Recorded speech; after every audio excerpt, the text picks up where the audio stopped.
Welcome back to SK1 और ये पहला वीडियो है क्लास 11th की NCERT मैथमेटिक्स का चैप्टर फर्स्ट जो कि सेट्स के बारे में है। तो इस चैप्टर में पहले हम लोग इस वीडियो में क्या करेंगे, सारे कॉन्सेप्ट्स देखेंगे फर्स्ट एक्सरसाइज तक और सारे एग्जांपल्स देखेंगे और फिर एक्सरसाइज 1.1 सॉल्व करेंगे इस पहले वीडियो में। So let's just get ahead with the chapter. जो सेट्स हमारा चैप्टर है which well for historical introduction George Cantor ने डिस्कवर किया था while he was studying trigonometric series. तो ये काफ़ी इंटरेस्टिंग चैप्टर, मतलब मैं कह सकता हूँ even though it is pure mathematics for starters, ये प्योर मैथमेटिक्स में फॉल करता है तो डायरेक्टली तो इसके कहीं एप्लीकेशंस नहीं होते, लेकिन यहाँ से प्रॉपरली जो फॉलो होते हैं दूसरी ब्रांचेस ऑफ मैथमेटिक्स वो काफ़ी एरियाज़ में of physics and engineering use होते हैं। So what exactly is meant by set. तो पहले हम लोग सेट को इंट्रोड्यूस करते हैं। What exactly is meant here, एक काइंड का कलेक्शन होता है कुछ आइटम्स का जिनमें कोई पर्टिकुलर आपको एक कॉमन चीज़, एक कॉमन ट्रेट, एक कॉमन प्रॉपर्टी अगर दिखता है एंड उसे आप इन वन बॉक्स अरेंज करके रखते हो, so that is a set. अब सेट ऑब्वियसली हम लोग ऑफन एवरीडे लाइफ में we refer to lots of kinds of collections as sets, लेकिन यहाँ पे हम एक वेल डिफाइंड एक रिग्रेस डेफिनेशन देते हैं कि आपने कुछ एलिमेंट्स को, कुछ आइटम्स को प्रॉपरली अरेंज किया। Well arrange as in you are just placing them in a box in braces really, और उन सब में कोई ऐसी प्रॉपर्टी कॉमन होनी चाहिए जो कि किसी दूसरी ऐसी चीज़ में नहीं है, जो कि इसमें प्लेस्ड नहीं है। So what exactly mean here is कि मान लो we use these braces here to denote sets. मान लो मैंने लिखा यहाँ पे AEIOU, तो ये चीज़ एक सेट है। क्यों? क्योंकि इसमें ये जो सो कॉल्ड एलिमेंट्स हैं जो कि मैंने इन ब्रेसेस के अंदर पुट किए हैं, इन सब में एक कॉमन प्रॉपर्टी है कि इसका हर एक एलिमेंट इंग्लिश अल्फ़ाबेट का एक वॉवेल है। अब अगर आपने कोई रैंडम लेटर सी देखा एंड इसे यहाँ पे प्लेस नहीं किया गया है, so here you can clearly see कि ये जो कॉमन प्रॉपर्टी ये शेयर करते हैं कि हर एलिमेंट एक वॉवेल है। सी तो एक वॉवेल नहीं है, मतलब इसके बाहर इनके इस सेट की जो डिफाइनिंग प्रॉपर्टी है, इसके बाहर आपके पास कोई भी ऐसी चीज़ होगी तो ये इसके साथ ये प्रॉपर्टी शेयर नहीं करेगा। So you know C is not a vowel, मतलब it makes perfect sense to define this as a set. तो जब ऐसा एक सेट डिफाइन करेंगे you have to be sure कि जो कॉमन प्रॉपर्टी आप प्लेस कर रहे हो, एक कॉमन प्रॉपर्टी नेसेसिटी है, एक कॉमन प्रॉपर्टी प्लेस कर रहे हो, इसके अंदर हर एक एलिमेंट वो प्रॉपर्टी सेटिस्फाई करना चाहिए एंड इसके सेट के बाहर अगर आपके पास कोई भी दूसरा मैथमेटिकल ऑब्जेक्ट है, कोई भी दूसरी चीज़ है, तो उसके पास ये प्रॉपर्टी नहीं होनी चाहिए। अगर उसके पास वो प्रॉपर्टी है तो इससे इस सेट के अंदर प्लेस करो। So this thing is right here that you see is a set. तो एक बार फिर से रिवाइज कर देता हूँ, what is a set exactly? It is a collection of these items all of which share a common property. Alright, so that's a set. अब हम लोग देखते हैं well what exactly NCERT has to talk about sets. यहाँ पे examples दिए गए हैं sets and the representations and कुछ एग्जाम्पल्स दिए गए हैं। हम लोग जब नंबर्स की बात करते हैं तब उन केसेस में जो हमारे काफ़ी वेल नोन सेट्स होते हैं, ये जो सेट्स होते हैं इन्हें आप टिपिकली कैपिटल लेटर्स से डिनोट करते हो। जैसे एक आपको बहुत ही कॉमनली यूज्ड सेट दिखेगा दिस थिंग राइट हियर, जो कि कैपिटल लेटर N से डिनोट हो रहा है। What does it exactly refer to? This is the set of all natural numbers.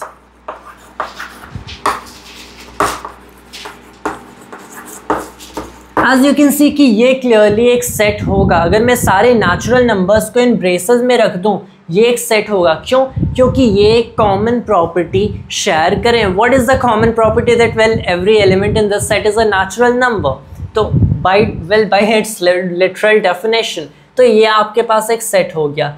वैसे अगर मैंने रख दिया रैशनल नंबर्स की हम लोग बात कर सकते हैं, तो इन्हें क्यू से डिनोट करते हैं। This is the set of all rational numbers.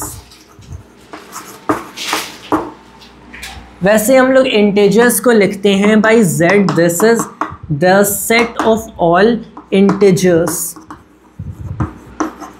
And as a whole अगर हम लोगों को रियल नंबर्स की बात करनी होती है तो इसे हम लोग कैपिटल R से डिनोट करते हैं। तो कभी भी किसी सेट को आपको रिप्रेजेंट करना हो, will not exactly expand it out, लेकिन you have to talk about the set. तो उस सेट को डिनोट करने के लिए आप हमेशा कोई भी अल्फ़ाबेट वेल यूज़ करोगे एंड कैपिटल लेटर यूज़ करोगे।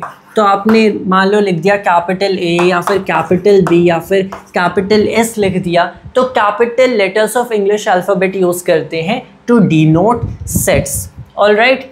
और जब हम लोग उन सेट्स को एक्चुअली एक्सपांड करते हैं, एक्चुअल में उसके एलिमेंट्स लिखते हैं अंडर दीज ब्रेसेस, तो उसके अंदर जो आपके एलिमेंट्स होंगे, सेट के एलिमेंट्स क्या हैं, बेसिकली जो आपके इस सेट के मेंबर्स हैं, जो चीज़ जो आइटम्स आपने इस सेट में रखे हैं, those are the elements.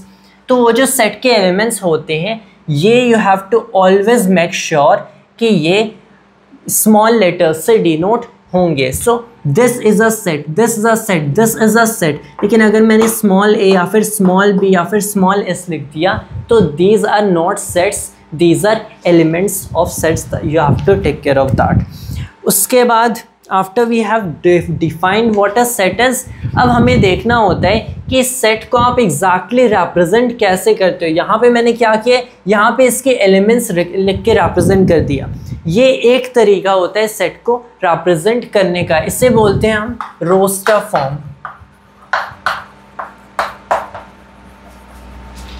Roster form से क्या एग्जैक्टली हमारा मतलब होता है, मान लो आपके पास कुछ एलिमेंट्स हैं, कुछ आपके पास मैथमेटिकल ऑब्जेक्ट्स हैं, एंड आपको पता है कि ये सारे एक कॉमन प्रॉपर्टी, एक मैथमेटिकल प्रॉपर्टी शेयर कर रहे हैं। तो आपने क्या किया, आपने इन्हें ब्रेसेस के अंदर सबको लिख दिया एंड हमने कहा कि जब हम लोग इन सारे ऑब्जेक्ट्स को कलेक्ट करते हैं तो ये ऑब्जेक्ट ये एक सेट बनाते हैं, ऑलराइट। तो इस सेट को रिप्रेजेंट करने के बाद जब आप ब्रेसेस के अंदर इन सारे ऑब्जेक्ट्स को इंडिविजुअली रख के कॉमन लगा के पुट करते हो, तब ये जो आपके सेट की रिप्रेजेंटेशन बनती है इसे बोलते हैं कि ये रोस्टर फॉर्म में है। अल्टरनेटिवली आप सेट बिल्डर फॉर्म का यूज़ कर सकते हो, जहाँ पे हम लोग instead of putting in the elements हम लोग उस प्रॉपर्टी को डिफाइन करते हैं कि ये जो हमारा सेट है, when we are writing in the set builder form, ये इन सारे ऐसे एलिमेंट्स का सेट है जो कि ये प्रॉपर्टी शेयर कर रहे हैं। तो दो तरीके हैं, या तो आप वो जो कॉमन प्रॉपर्टी शेयर करने वाले एलिमेंट्स है उन एलिमेंट्स को आप ब्रेसेस के अंदर रख दो, या आपका एक सेट का ये एक फॉर्म हो गया, या फिर आप उस प्रॉपर्टी का नाम लिख दो। अब इसकी भी ऑब्वियसली एक प्रॉपर मैथमेटिकल रिप्रेजेंटेशन होती है। You are not just going to say कि जब मैंने n equals the set of all natural numbers लिखा है तो मैंने बता दिया कि ये किस चीज़ का सेट है, एग्जैक्टली मैंने इसे मैथमेटिकली रिप्रेजेंट नहीं किया है। I have simply told you कि ये जो n है ये सारे नेचुरल नंबर्स का सेट है। सो that is more like telling, not representing. ये सेट बिल्डर फॉर्म एग्जैक्टली कैसे लिखते हैं, यू राइट इट सच कि मान लो हमारे पास है कोई, हाँ, AEIOU का एग्जाम्पल, जो हमारे अल्फ़ाबेट्स के, ये जो हमारे पास सेट है, ये जो मैंने एग्जाम्पल लिया, अब मान लो मैं इसे बोलता हूँ ये है हमारा सेट कैपिटल A, तो ये तो इसका रोस्टर फॉर्म हो गया कि जो सेट के सारे एलिमेंट्स हैं उन्हें मैंने कॉमन लगा के इन ब्रेसेस के अंदर रख दिया। इसी चीज़ को अगर मैं सेट बिल्डर फॉर्म में लिखता हूँ तो मैं इसे लिखता हूँ A is the set of all x such that x is a vowel in the English alphabet।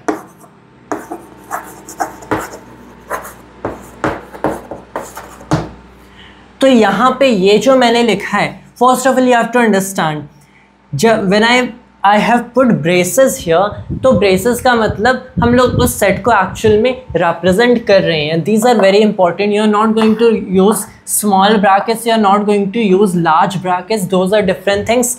Braces का मतलब इसके अंदर जो चीज़ें लिखी गई हैं ये इस सेट के एलिमेंट्स को डिनोट कर रही हैं।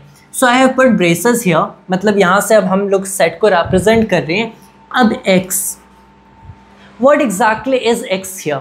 तो वी हैव थॉट कि वेल इस सेट के अंदर एलिमेंट्स हैं, काफ़ी सारे एलिमेंट्स हो सकते हैं, फाइनाइट एलिमेंट्स हो सकते हैं, इनफाइनाइट एलिमेंट्स भी हो सकते हैं। सो दोनों तरह के सेट होते हैं, आपके पास फाइनाइट सेट्स हो सकते हैं, इनफिनिट सेट्स हो सकते हैं। तो इसके अंदर इतने सारे वेल एलिमेंट्स हैं। तो मैंने कहा कि मान लो इसमें से किसी भी आर्बिट्रेरी एलिमेंट को मैं वेरिएबल x से डिनोट कर रहा हूँ, जैसे we do it in algebra and we are basically doing the same here, कि मैंने किसी भी आर्बिट्रेरी एलिमेंट को x से डिनोट किया और मैंने कहा x क्या है, मैं x की एक प्रॉपर्टी दे देता हूँ। एंड दिस फिर when I close the braces here, what I mean is कि जो हमारे पास मैथमेटिकल ऑब्जेक्ट ये प्रॉपर्टी सेटिस्फाई करता है, x is all that mathematical object, मतलब ये सारे मैथमेटिकल ऑब्जेक्ट्स इस सेट के एलिमेंट्स हैं। So what I have basically done here is कि I have used x as a variable to denote all the elements of the set, और फिर मैंने डिफाइन कर दिया कि x exactly क्या बता रहा है। x बता रहा है कि it is a vowel in the English alphabet. So this is read as A is the set of all x. Remember, set of all x.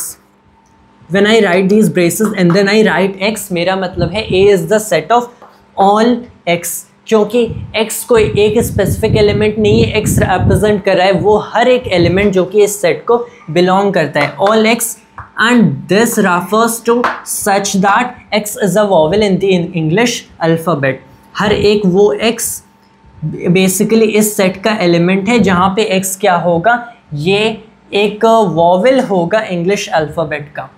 और फिर हम लोग इन दोनों रिप्रेजेंटेशंस के बीच एज ईजिली स्विच कर सकते हैं। कैसे एग्जैक्टली? वेल यहाँ पे मैंने देखा कि मुझे ये रोस्टर फॉर्म में, this is the set builder form, मैंने रोस्टर फॉर्म में सेट को देखा कि ऐसे लिखा हुआ है। मैं किसी भी रोस्टर फॉर्म के सेट रिप्रेजेंटेशन के सेट को कभी भी देखता हूँ तो मुझे बस बेसिकली क्या फिगर आउट करना है कि इसमें हर एक जो एलिमेंट लिखा हुआ है उसमें कोई कॉमन प्रॉपर्टी तो होगी, because without a common property ये चीज़ बाय डेफिनेशन एक सेट है नहीं। तो मैं उनकी कॉमन प्रॉपर्टी को फिगर आउट करने की कोशिश करता हूँ, जहाँ पे मैंने गेस किया कि ये सारे एलिमेंट्स तो इंग्लिश अल्फ़ाबेट के वॉवेल्स हैं। तो मैंने देखा कि well this you have a well defined set here, लेकिन इसे मैं सेट बिल्डर फॉर्म में भी चेंज कर सकता हूँ। तो जब मुझे पता चला कॉमन प्रॉपर्टी क्या है, that these are vowels in the English alphabet, I wrote that A is the set of all x such that x is a vowel in the English alphabet. वैसे अल्टरनेटिवली मैंने देखा कि जब set builder form में यही चीज़ लिखी गई है, so I try to figure out कि अगर x एक वॉवेल है in the English alphabet and हर एक x जो कि इस प्रॉपर्टी को सेटिस्फाई करते हैं इस सेट का एलिमेंट है, तो first thing I do is कि इंग्लिश अल्फ़ाबेट्स में कितने अल्फ़ाबेट में कितने वॉवेल्स हैं, दैट इज़ A-E-I-O-U। तो मैंने क्या कहा कि बेसिकली ये जो पांच हमारे पास पांच अल्फ़ाबेट्स हैं, पांच वॉवेल्स हैं, यही एलिमेंट्स होंगे इस सेट के। तो मैंने इन्हें कॉमन लगा के यहाँ पे ब्रेसेस के अंदर रख दिया, तो ये सेट बिल्डर फॉर्म से रोस्टर फॉर्म में कन्वर्ट हो गया। एक और चीज़, किसी भी सेट के किसी भी एलिमेंट को कभी रिपीट नहीं किया जाता है, मतलब you will not see something like this. क्या ये एक सेट है?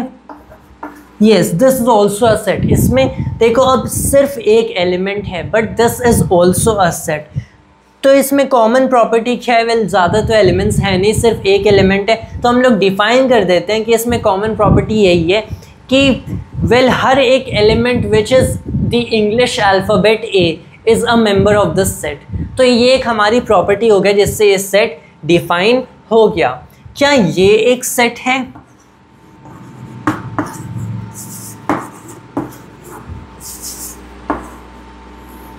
वेल इसमें कॉमन प्रॉपर्टी, क्या कोई कॉमन प्रॉपर्टी है? Well you can figure out the first two letters of the English alphabet कि an element of the set lies between the first and the second letter of the English alphabet। ऐसे मतलब at the end of the day you can always figure out some property like that, and उसकी वजह से ये भी एक valid set है। And you can go A B C D and E, और ऐसे restrictions फिर लगा सकते हो कि मान लो मैंने लिख दिया A B I, so a member of the set is basically either the first letter of the English alphabet or the second letter of the English alphabet or whatever 19th or whatever letter of the English alphabet. तो ऐसे हम लोग अगर properties specify कर देते हैं तो हमारे जो A E I है इस प्रॉपर्टी को सेटिस्फाई कर रहे हैं, तो A E I को अगर आप प्रॉपरली एक ब्रेसेस के अंदर लिख दो तो ये भी एक रिप्रेजेंटेशन हो जाएगा for some sort of set. लेकिन आप A एंड A नहीं लिखते हो even though it is valid, लेकिन A और A इक्विवेलेंट होता है टू सिंपली A। किसी भी एलिमेंट को आप कभी रिपीट नहीं करते हो। So well that's one case here. So हम लोगों ने देख लिया कि एग्जैक्टली कैसे सेट को रिप्रेजेंट करते हैं। उसके अलावा another thing that you have to say is कि कोई भी सेट का कोई भी एलिमेंट है तो जब कोई भी सेट है आपके पास तो उसका कोई भी एलिमेंट विल उस सेट के अंदर ऑब्वियसली है, so you can write it such that element belongs to that particular set, और इससे रिप्रेजेंट किया जाता है by this letter epsilon. So when I write A epsilon capital A, इसका मतलब क्या है, the element A belongs to the set A, जिसका बेसिकली मतलब यही है कि ये चीज़, ये एलिमेंट, ये मैथमेटिकल ऑब्जेक्ट इस सेट के अंदर पाया जाते हैं। ऑन द अदर हैंड ये जो सेट A है इसमें हमारा B नहीं आता है, so well write that B does not belong to the set A। So that will write कि हम लोग एक एप्सिलॉन लिख के क्रॉस कर देते हैं कि B is not found in this set. So that is I think all for the concepts and for this particular exercise. उसके बाद अगर हम लोग एग्जाम्पल्स देख लेते हैं तो एग्जाम्पल्स हो गए हमारे। Example 1, right the solution set of the equation x square plus x minus 2 इन इस रोस्टर फॉर्म। मैं रब कर लेता हूँ।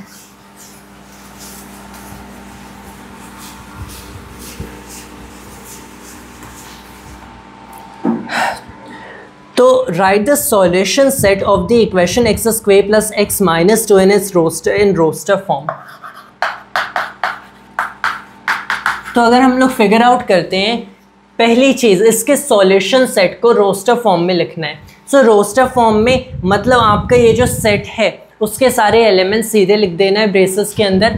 तो इस सेट के एलिमेंट्स क्या होंगे, जो इस इक्वेशन के सॉल्यूशन है, that is the elements of this set जो कि डिफाइन किया जा रहा है। तो what you exactly do here कि पहले इसे सॉल्व करो, x square plus x minus 2 equal 0 क्या होगा, this should be x square plus 2x minus 2 if I am right, minus 2 equal 0 हो गया। Okay my bad, minus x, हाँ तो ये हो गया x प्लस 2 माइनस में x प्लस 2, ये 0 हो गया, x should be equal to 1 and minus 2। तो जब x 1 होता है या फिर माइनस 2 होता है तो x square plus x minus 2 equal 0 satisfy होता है। सो इस एग्जाम्पल में बेसिकली बोला गया इस प्रॉब्लम में कि इसका जो सॉल्यूशन सेट है वो एलिमेंट्स ऑफ द सेट होगा। तो let's call this set capital A। तो इसे हम लोगों ने ऐसे लिख दिया, ये हमारा सेट फॉर्म हो गया। ऑल्दो सेट पहले से डिफाइंड था, सेट पहले से डिफाइन था एज इन कि इसके जो सॉल्यूशंस हैं those are the elements of the set, right. यहाँ पे कॉमन प्रॉपर्टी है, कॉमन प्रॉपर्टी क्या है कि इसके हर एक एलिमेंट इस इक्वेशन को सॉल्व करता है। सो सेट पहले से डिफाइन था, हम लोगों ने इसे रोस्टर फॉर्म में रिप्रेजेंट किया है। इसी को सेट बिल्डर फॉर्म में डायरेक्टली भी रिप्रेजेंट कर सकते थे, लिख सकते थे it is a set of all x such that x square plus x minus 2 equals 0। हर वो x जिसके लिए x square plus x minus 2 0 होता है, so all that x is well an element of this set. तो ऐसे भी हो गया, although it had asked us in roster form. वैसे सेकेंड एग्जाम्पल है सिमिलरली, राइट द सेट, यहाँ पे कन्वर्ट करना है, the set of all x such that x is a positive integer and x square is lesser than 40। तो इस चीज़ को roster form में कन्वर्ट करना है। All you have to do is figure out कि जब आपका एक्स स्क्वेयर लेसर देन 40 होता है, इसका मतलब क्या है, इसका मतलब x आपका lesser than square root of 40 होगा and square root of 40 is how much. अब देखो 6 का स्क्वेयर कितना होता है, 6 का स्क्वेयर होता है और 36 एंड 7 का स्क्वेयर होता है 49। तो ये चीज़ 36 और 49 के बीच में कहीं होगी, लेकिन हमसे कहा गया है कि x has to be lesser than this value and also कि x एक पॉजिटिव इंटीजर है। बाय द वे, जब पॉजिटिव इंटीजर के सेट को डिनोट करना हो तो इससे z एंड यहाँ पे एक ऊपर प्लस है, तो इससे आप पॉजिटिव इंटीजर के सेट को डिनोट करते हो। z for overall there is the set of all integers, z plus the set of all positive integers। तो अब बोला गया है कि x एक पॉजिटिव इंटीजर है, मतलब जो आपका x है 36, it has to be lesser than square root of 40 and square root of 40 is between 36 and 49। इसका मतलब क्या है, इसका मतलब x आपका x की एक जो मैक्सिमम वैल्यू हो जाएगी ये 36 हो जाएगी। ऑलराइट, इसकी maximum value, my bad, it is between 6 and 7। It is between 6 and 7 square root of 40। So इसके जो आपके मैक्सिमम वैल्यू हो जाएगी 6 हो जाएगी। ऑलराइट, एंड 6 तक जो आप अगर आप कंसिडर कर रहे हो ऑल वैल्यूज़ ऑफ x, तो उसका स्क्वेयर लेस देन 40 होगा and it is a positive integer. लेकिन सिर्फ पॉजिटिव इंटीजर कहा गया है तो इसकी वैल्यू ग्रेटर देन 0 भी होनी चाहिए। इसका मतलब इसी चीज़ को अगर आप रोस्टर फॉर्म में लिख रहे हो तो x has to be a positive integer, मतलब 1 से शुरू होगा। 2 भी इसको सेटिस्फाई करता है क्योंकि 2 is a positive integer and 2 square is lesser than 40। Similarly 3, 4, 5 and 6। अगर 7 पे जाओगे तो 7 का जैसे स्क्वेयर करोगे 49 हो जाएगा। ये इस प्रॉपर्टी को सेटिस्फाई नहीं करता है। तो ये आपके यहाँ पे 6 एलिमेंट्स हैं जो कि इस प्रॉपर्टी को सेटिस्फाई करते हैं। तो ये जो आपका सेट बिल्डर फॉर्म में एक सेट को रिप्रेजेंट किया गया था, या आपने इसके फाइंड किए कि कौन से ऐसे एलिमेंट्स हैं जो कि इस प्रॉपर्टी को सेटिस्फाई करते हैं एंड उसे हम लोगों ने कॉमर्स लगा के लिख दिए। That is the same set in its roster form.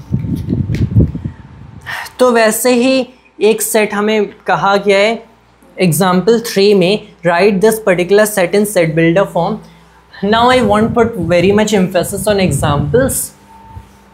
मैं बता देता हूँ, हमारा मेन कंसर्न एक्सरसाइजेस से ही रहेगा, since the examples are there to teach us the exercises anyways। तो वैसे ही थर्ड एग्जाम्पल है कि इस पर्टिकुलर सेट को दिया गया है, इसे सेट बिल्डर फॉर्म में लिखना है। तो यहाँ पे क्लियरली पता चल रहा है 1, 4, 9, 16, 25। तो यहाँ पे कॉमन ट्रेट क्या है, इन सब में कॉमन ट्रेट है कि जो हर एक एलिमेंट है ये एक नेचुरल नंबर का स्क्वेयर है। 1 is the square of 1, 4 is the square of 2, 9 is the square of 3, 16 is the square of 4। तो आप इससे सेट बिल्डर फॉर्म में लिखना चाहते हो, it is a set of all x such that x is equal to n square where n is a natural number. अब n is a natural number को लिखने के लिए आप ऐसे भी डिनोट कर सकते हो that n belongs to the set of all natural numbers, capital N। तो इसे सीधे आप ऐसे लिखो, the set of all x such that x is equal to n square where n belongs to the set of natural numbers। यहाँ से पता चल गया कि x नेचुरल नंबर्स का स्क्वेयर है, so all this entire set of elements. तो वैसे ही फोर्थ एग्जाम्पल है एंड फिफ्थ एग्जाम्पल है जहाँ पे मैच कर रहे हैं, which we are going to meet a similar case in the exercise anyways. तो अब हम लोग सीधे एक्सरसाइजेस पे आते हैं एंड इसे सॉल्व करने की कोशिश करते हैं। जो पहला हमारा क्वेश्चन है, so it is which of the following are sets, justify your answer. जो पहला हमारा इसमें केस है, the collection of all the months of a year beginning with the letter J. तो यहाँ पे अगर आप कंसिडर करते हो कि जो सारे महीने हैं, सो इसके जिसमें जो पहला लेटर है वो जे है, इसका अगर आप एक कलेक्शन बनाते हो, क्या वो सेट है? वेल ऑब्वियसली ये सेट है। ये सब एक कॉमन प्रॉपर्टी शेयर करें, तो अगर आपने इन्हें प्रॉपरली लिस्ट किया तो एक सेट फॉर्म करेंगे। फिर इस केस में तो हर एक ऐसा कलेक्शन एक सेट फॉर्म करेगा, क्योंकि वहाँ कोई ना कोई कॉमन प्रॉपर्टी हम लोग ढूंढ सकते हैं। वेल नॉट एग्जैक्टली, क्योंकि जहाँ पे बात सब्जेक्टिविटी की आ जाती है वहाँ पे कोई कलेक्शन सेट फॉर्म नहीं करता है, जैसे हम लोग की देख सकते हैं। सेकेंड प्रॉब्लम है the collection of 10 most talented writers of India, this is not a set. ये एक सेट क्यों नहीं है? क्योंकि ये काफ़ी सब्जेक्टिव क्वेश्चन है कि इंडिया के 10 मोस्ट टैलेंटेड राइटर्स कौन हैं। मेरी लिस्ट कुछ और कहेगी, किसी और की लिस्ट कुछ और कहेगी, फिर किसी और की लिस्ट कुछ और कहेगी। तो जहाँ पे सब्जेक्टिविटी की बात आ जाती है, एक ऐसा कोई कलेक्शन होता है जिसके एलिमेंट्स पे सारे लोग अग्री ना करें, जिसके एलिमेंट्स में कोई यूनिवर्सल ट्रुथ ना हो, तो वो कलेक्शन कोई सेट फॉर्म नहीं करता, that is not a set. तो दिस इज़ वन क्राइटेरिया जो कि इज़ वेरी इंपॉर्टेंट, क्योंकि अगर हम लोग कॉमन प्रॉपर्टी की बात करें तो हर एक ऐसे केस में कॉमन प्रॉपर्टी फाइंड कर सकते हैं। So then everything is set, not exactly. यहाँ पे सब्जेक्टिविटी की बात नहीं आना चाहिए, that should be universal truth, that should be objectivity. मतलब ये जो हमारे एलिमेंट्स हैं उस सेट के, ये जो हमारे कलेक्शन हम लोग बना रहे हैं, इस कलेक्शन के हर एक एलिमेंट पे हर इंसान अग्री करना चाहिए। जैसे सब अग्री करेंगे कि कौन कौन से साल के महीने होते हैं जिनमें पहला लेटर जी आता है जिनके नाम में, everyone agrees on that, so that is a set. लेकिन everyone does not agree who is the most talented writer of India, so that is not a set. A team of 11 best cricket batsman of the world, इस पे सारे लोग agree नहीं करेंगे, different लोगों के different answers होंगे, this is not a set. The collection of all boys in your class, अब तुम्हारे क्लास में जितने बॉयज़ हैं इस पर तो सब लोग अग्री करेंगे। It is not exactly that it is talking individually to this person, इसके क्लास में अलग बॉयज़ हैं, इसके क्लास में अलग बॉयज़ हैं, so they are going to disagree. No, it is referring to एक स्पेसिफिक क्लास में जो जितने भी लड़के हैं, कोई भी उसे दुनिया में आके काउंट करे, they are going to be the same people. तो इस पे हर इंसान अग्री करेगा, that is objectivity here, so this is a set. The collection of all natural numbers less than 100, everyone agrees on that, it's a set. A collection of novels written by the writer Munshi Premchand, अगर हम लोग मुंशी प्रेमचंद को देखें and actual में find करें कि उन्होंने कौन कौन सी नॉवेल्स लिखी, so who will try to do that, they will find the same list, क्योंकि वही लिस्ट देखा जाएगा जो कि उन्होंने एक्चुअल में ऑथर किया है। So everyone is going to agree on that, that's a set. The collection of all even integers set. The collection of questions in this chapter same for everyone set. The collection of most dangerous animal of the world, again not a set, क्योंकि अलग अलग लोगों के इसमें अलग अलग preferences होंगे। So that's the case here. It is very important कि क्या इस चीज़ पे सारे लोग agree करते हैं। So that is the most important criteria for classifying a set. तो let A equals the set of 1 2 3 4 5 6, insert the appropriate symbol epsilon or epsilon doesn't in the blank spaces। तो पहला लिखा गया है 5 belongs और doesn't belong to A। 5 यहाँ पे है, हमें दिख रहा है कि 5 इस सेट के अंदर रखा गया है, मतलब 5 belongs to the set A। Similarly क्या 8 इस पे बिलोंग करता है? वेल 8 इस सेट के अंदर नहीं है, it doesn't belong to A। क्या 0 यहाँ पे बिलोंग करता है? कहीं नहीं है, 0 does not belong to A। Does 4 belong to this? Well yes it does, क्योंकि you can find 4 is actually written here. वैसे ही 2 बिलोंग्स टू A, क्या 10 does? No, it does not. Similarly, third problem, write the following sets in roster form. पहला हमारा है A equals set of all x is an integer and -3 lesser than or equal to x lesser than 7.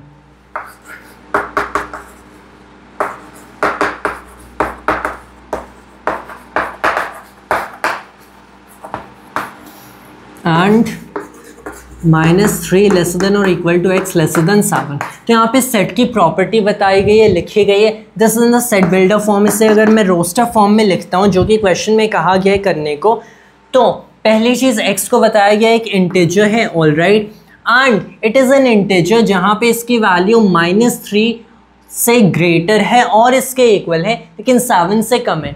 तो ये कौन कौन से integers हैं जो कि इसको सेटिस्फाई करते हैं? पहले -3, क्योंकि -3 7 से कम है और -3 वेल -3 के इक्वल है, so it is either greater और इक्वल, तो इसके इक्वल है, तो आपने एक -3 यहाँ पे लिख दिया। फिर एक -2 हो गया, -3 से ग्रेटर है, 7 से कम है, -1 1 2 3 4 5 6 बट नॉट 7, क्योंकि 7 एक इंटीजर है, लेकिन 7 से छोटा नहीं है, 7 एग्जैक्टली इक्वल 7। सो ये जो भी आपके नंबर्स हैं ये इस प्रॉपर्टी को सेटिस्फाई करते हैं कि ये सारे इंटीजर्स हैं and there either all greater than और equal to -3 and there all lesser than 7। Similarly B हो गया, set of all x such that x is a natural number less than 6। तो सारे जो 6 से जितने छोटे नेचुरल नंबर्स हैं उसका सेट है 1 2 3 4 5। That's the set here. C is the set of all x such that x is a 2-digit natural number such that the sum of its digit is 8. तो ये हर एक उस एलिमेंट का set है जिसमें वो एलिमेंट क्या है, एक 2-digit नेचुरल नंबर है such that the sum of its digit is 8। तो एक तो 17 हो गया क्योंकि 1 + 7 8 हो गया, 8 हो जाएगा, फिर 26 हो जाएगा, फिर आपके पास 35 हो जाएगा, 44 50 53 62 71 ऑल राइट एंड 80। तो यहाँ पे ये जो हर एक एलिमेंट मैंने लिखा है ये सारे 2-digit नेचुरल नंबर्स हैं जैसे यहाँ पे लिखा गया था, और इन सारे एलिमेंट्स में जो अगर आप दोनों डिजिट्स के सम करते हो so that is equal to what, that is equal to 8। तो ये हमारा ये सेट का रोस्टर फॉर्म हो गया। D is the set of all x such that x is a prime number which is divisor of 60। तो यहाँ पे 60 को प्राइम फैक्टराइज कर दो, वैसे ही 60 का prime factorization is I suppose 2 and 5। तो हम लोग 2 and 5 को लिख देंगे। Let me work it out here. 60 2 हो गया 30 टाइम्स में, 15 टाइम्स में, 2 3 5। तो ये हो गया 2 square times 3 times 5 square। All right, so am I exactly right here? It's not 5 square. 2 square times 3 times 5। तो यहाँ पे कौन कौन से इसके प्राइम फैक्टर्स हो गए, 2 3 and 5। तो यहाँ पे हम लोगों ने लिख दिया this is the set. E is the set of all letters in the word trigonometry। अब यहाँ पे इसे रोस्टर फॉर्म में नहीं बताया गया, बताया गया है या फिर सेट बिल्डर फॉर्म में बताया गया है। What is the set of set E? बताया गया है E equals the set of all letters in the word trigonometry.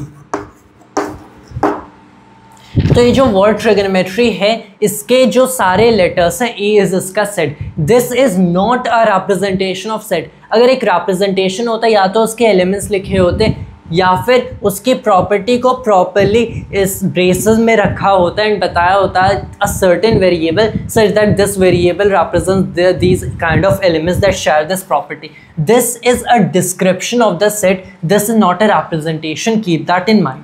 तो अब हम लोग इसे रोस्टर फॉर्म में लिखें। सो क्या क्या इसमें लेटर्स हैं इस वर्ड में? T हो गया, R हो गया, trigonometry, let me see from here, I हो गया, G हो गया, फिर O, फिर N, फिर O रिमेंबर रिपीट नहीं किया जाता है so we want write another O, फिर M लिखेंगे, E क्या लिखा गया है? नो E है, T लिखा गया है, R लिखा गया है, Y नहीं, तो कोई एलिमेंट रिपीट नहीं करेंगे। This the set. F equals the set of all letters in the word better. तो वैसे B लिख देंगे, E लिख देंगे, T लिख देंगे, उसके बाद फिर से T है, वी वॉन्ट रिपीट दैट, फिर से E, no, R, that's the set. वैसे fourth problem, write the following sets in the set builder form. तो पहले यहाँ पे हमारा सेट है 3 6 9 12। मैंने लिख दिया this the set of all x such that x हो गया हमारा, x is a multiple of 3। इसमें यही कॉमन चीज़ है, x is a multiple of 3 and लेकिन x को अगर 3 का मल्टीपल कहते हो, 15 भी तो 3 का मल्टीपल है, वो तो इस सेट में नहीं है। तो यू थिंक कि मैंने लिख दिया x is a multiple of 3, लेकिन इस पे एक रेस्ट्रिक्शन है and x is lesser then 15। या तो आप लेसर देन 15 कह दो या फिर लेसर देन और इक्वल टू 12। तो अगर मैंने ऐसा लिख दिया तो 15 से कम जितने भी मल्टीपल्स ऑफ 3 हैं इस सेट के एलिमेंट्स हैं। What are these? 3, 6, 9, 12। So that is perfectly valid. वैसे ही हमारा हो गया एक सेट है 2, 4, 8, 16, 32। ये अगर आप देखो, you can write this as set of all x such that x is equal to 2 to the power n. Alright, where n is what? Where n is a natural number. So n belongs to the set of natural numbers. लेकिन तब आपके पास 200 भी तो एक natural number है, तो ये 2 to the power 100 भी x हो जाएगा। क्या ये इस लिस्ट में है? नहीं। सो द पॉइंट इज कि इसका जो लास्ट वाला एलिमेंट है 32, 2 to the power 5 करते तो 32 होता है। तो मैंने लिख दिया n की वैल्यू 6 से कम है। It is a set of all x such that x is 2 to the power n, और n एक नेचुरल नंबर है लेकिन ये 6 से कम है। तो 6 से कम जितने भी नेचुरल नंबर्स होंगे उनके 2 to the power n अगर आप करोगे तो जो भी आपको नंबर मिल रहा है वो इस सेट का एलिमेंट है।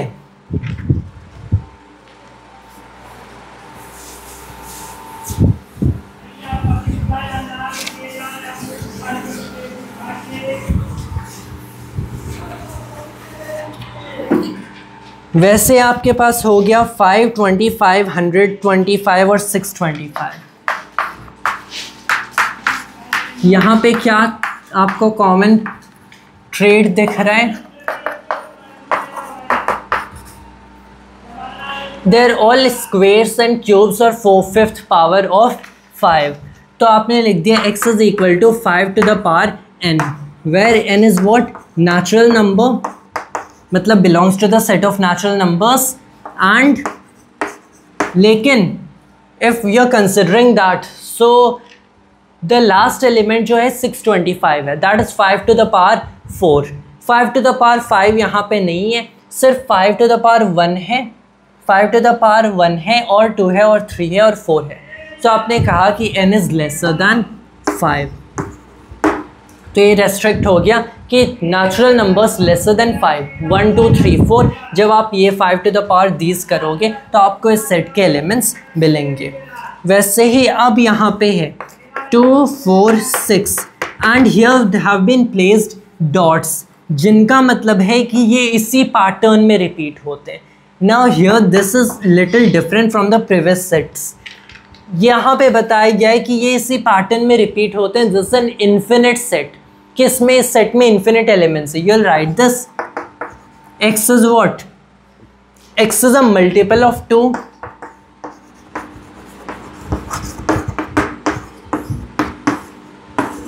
That set. उसके बाद कोई रेस्ट्रिक्शन नहीं, क्योंकि हमें पता है कि 2 के जितने मल्टीपल्स हैं इस सेट में एक्चुअल में फॉल करें, ये हमेशा रिपीट हो रहा है। सो that is it, x is a multiple of 2।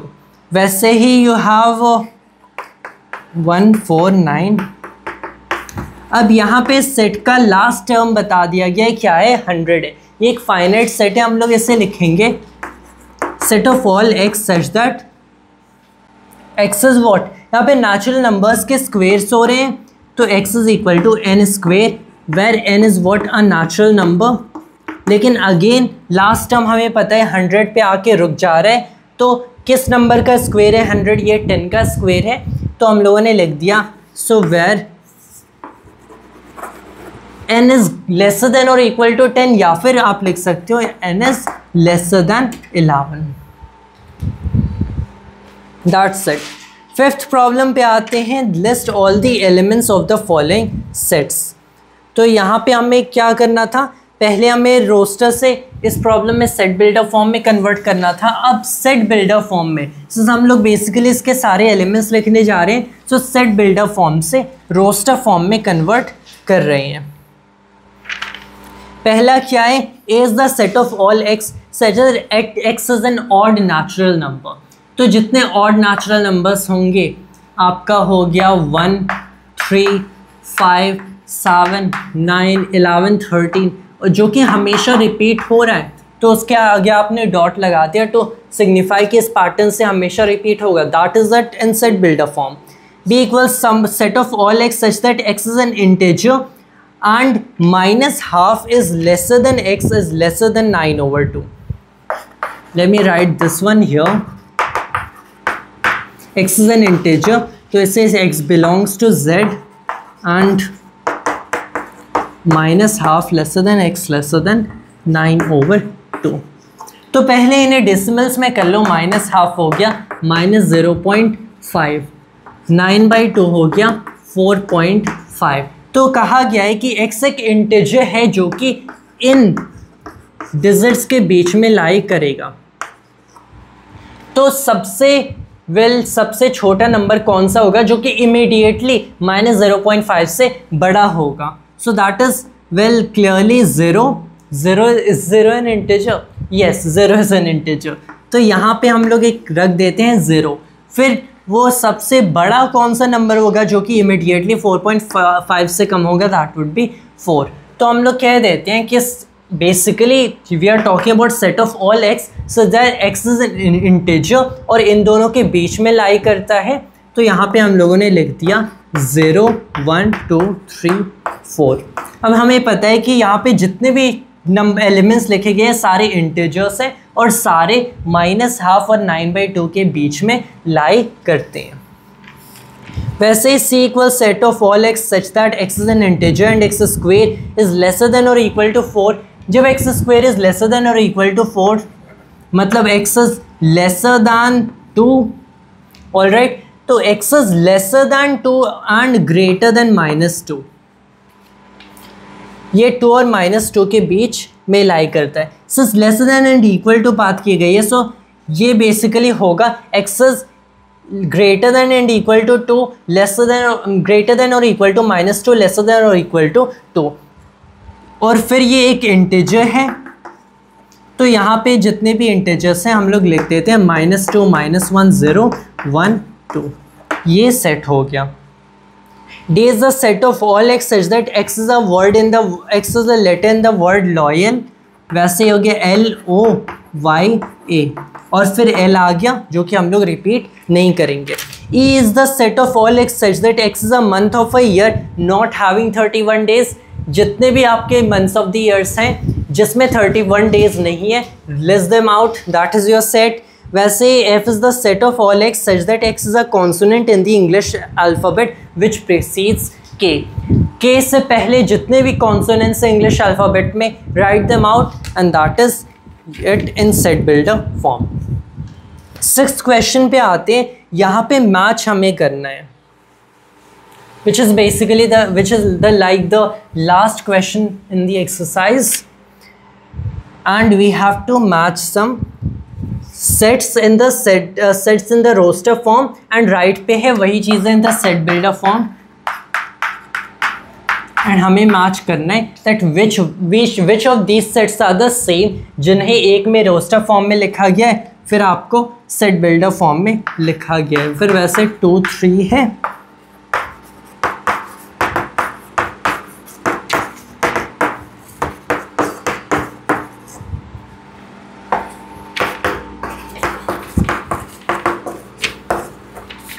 और यहाँ पे set of all x such that x is a prime number and a divisor of 6.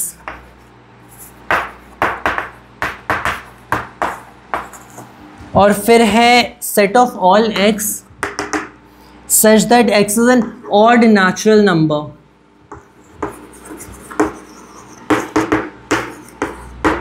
and less than 10. तो मैं यहाँ काफ़ी रफली लिख रहा हूँ. This is the set of all x. X is a natural number and a divisor of 6. Set of all x. X is a letter of the word mathematics.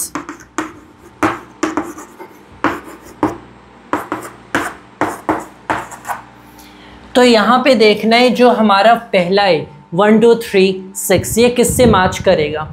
First of all these are not letters of the word mathematics. क्या ये सारे prime numbers हैं? Well 6 is not a prime number. All of these divide 6 but 6 is not a prime number, तो ये भी हट गया। इन दोनों के बीच आता है odd natural numbers less than 10। Well 9 भी एक ऑड नेचुरल नंबर है लेस देन 10, तो इसमें नहीं आएगा। Are all of these natural numbers? Yes. क्या ये सारे 6 को डिवाइड करते हैं? यस। तो इससे ये मैच हो गया। 2 3 इससे ये क्लियरली मैच हो जाएगा इससे, क्योंकि 2 और 3 दोनों प्राइम नंबर्स है, दोनों 6 को डिवाइड करते हैं, इससे मैच हो गया। These are some elements and it can be clearly seen कि these are the all the elements जो कि वर्ड मैथमेटिक्स में प्रेजेंट होते हैं, इससे मैच हो गया। 1 3 5 7 9 these are odd natural numbers, सारे odd natural numbers हैं, ये सारे 10 से कम है, सो इससे ये मैच हो गया। So this is how you switch between the roster form and the set builder form. और इससे ऐसे ही हमारी पहली एक्सरसाइज फिनिश होती है। हम लोगों ने इसके सारे प्रीसीडिंग कॉन्सेप्ट्स देख लिए, एग्जाम्पल्स देखे और पूरी एक्सरसाइज 1.1 देखा। ऐसे will continue with set theory in the further videos as well, and this was all for today's video of mine, and thanks to all viewers.